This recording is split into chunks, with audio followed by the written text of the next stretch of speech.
Were you labeled as an angry child growing up? Someone who was too much, too loud, too sensitive, too difficult to handle? Maybe you cried a lot. Maybe you rebelled. Maybe you were told that you were the problem as a child, not adults. But what if I told you you weren't?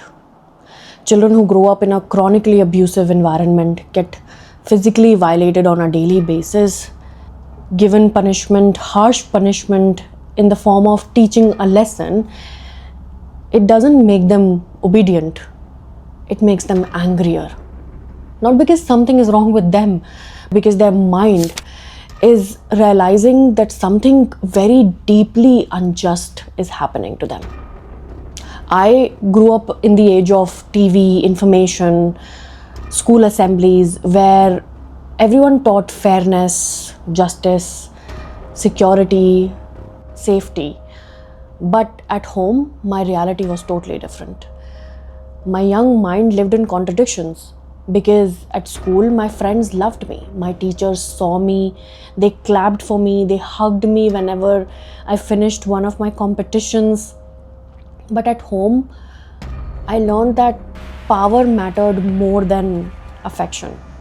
My father showed power by taking his frustration out on the mother, and the mother, with a dysregulated nervous system, took it out on me, the eldest daughter.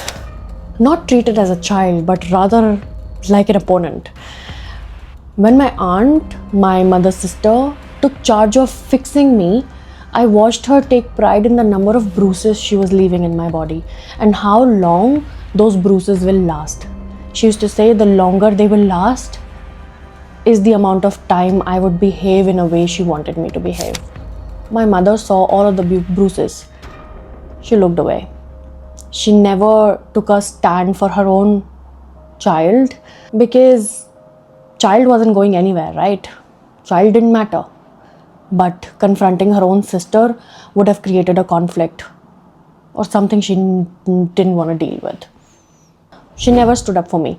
Instead, she labeled me as a difficult child and handed me over to anybody who claimed to have some sort of control over me. And my child mind kept asking, why doesn't she stand up for her own child? Why does affection exist at school but not at home? Why does obedience also doesn't really bring safety? Because every time I tried to do whatever she told me to do, for example, she asked me to mop the floor, I did it exactly for the longest time, putting far more effort, but she ended up saying, you're so useless, you can't even do this properly. She was never happy. So my mind learned that obedience wasn't really creating safety, and it was living in constant contradiction. All of this contradiction, confusion created two things in my mind: hyper-vigilance and rebellion. Because obeying obviously didn't really help me. To escape from this reality, I used to turn to fantasy as well. I used to think of myself as the Harry Potter character who is ill-treated by the rest of the world but will one day get out of this situation. This is not going to be my life. I will get a Hogwarts letter one day and I will fly off to a land where people are clapping for me, people are hugging me, they just exist with me rather than constantly giving threats, fear, or trying to fix me by those harsh treatment, naming it as a lesson.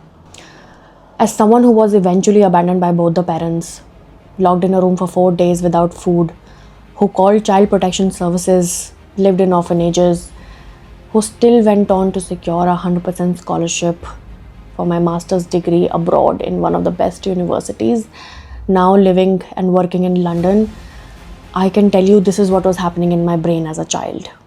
When a child grows up in chronic abuse and sees injustice that contradicts with what is happening in school or shown in movies, the brain doesn't ask, how do I obey or how do I be good? Because obeying and being good also isn't really creating safety. The brain asks, how do I stay intact? That's when rebellion happens, anger appears, fantasy appears. Not as flaws, but as regulation strategies. I later realized something crucial. Anger is information, not a failure. It tells us that something is unjust.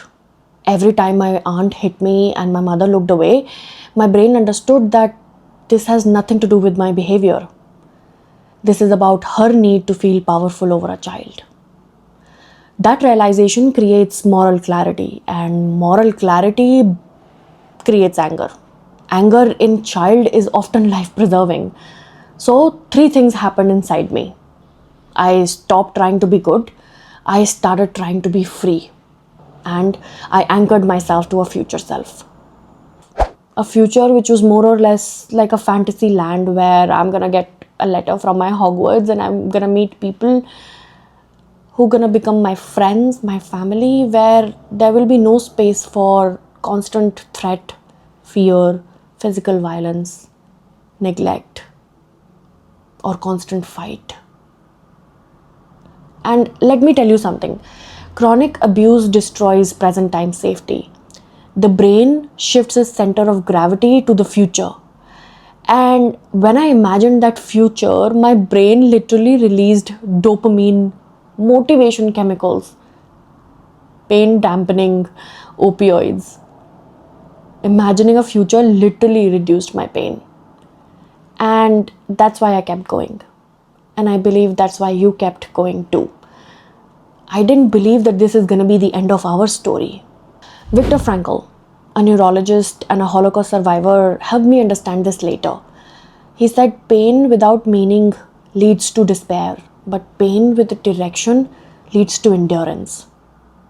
As a 12-year-old child was abandoned by both the parents, left with a brother who had cerebral palsy, I didn't say this was happening for a reason. I didn't try to justify it. I said, this cannot be the end. I gave it a trajectory. This chapter is brutal, but the story continues. That narrative helped my psyche from falling apart.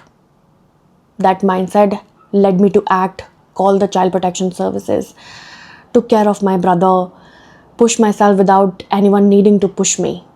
If this resonates with you, this channel is about explaining how children survive the darkest of conditions and still grow up to be powerful, thoughtful adults, not broken ones.